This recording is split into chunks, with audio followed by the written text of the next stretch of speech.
मन तते देली दबार थिला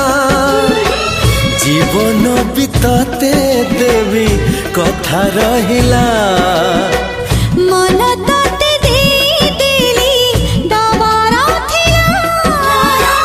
जीवन भी तते देवी कथा रहिला कथा काली जहा थिला त अकुहा आजी तते कहिली खोली तते तते भल पाउची बोली तते तते भल पाउची बोली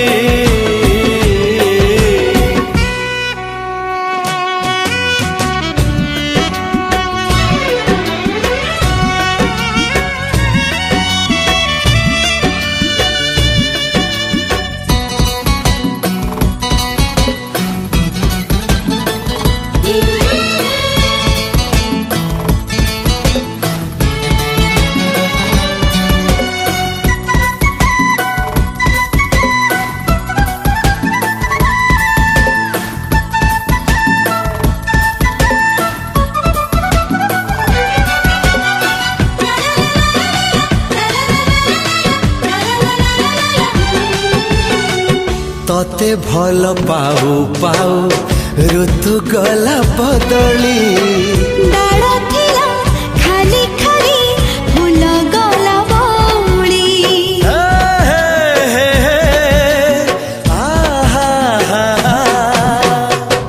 फूल परी लागे मते प्रिया तोर चेहरा चलो चलो तो साथी बाट लागे नियारा से बाटरे चली गली जीवार थिला छाड़ी दिनी हाथ तोर राण रहिला पुराण साथी रे पुराण पक्षी हाजी एते भरोसा कली तते तते भल पाउची बोली तते तते भल पाउची बोली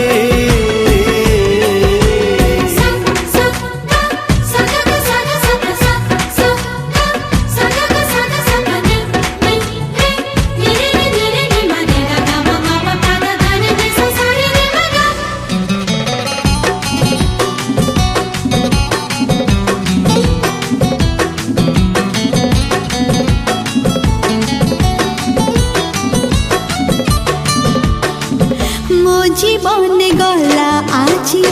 मह में घबरसी से महु मो ओठारे किए देला परसी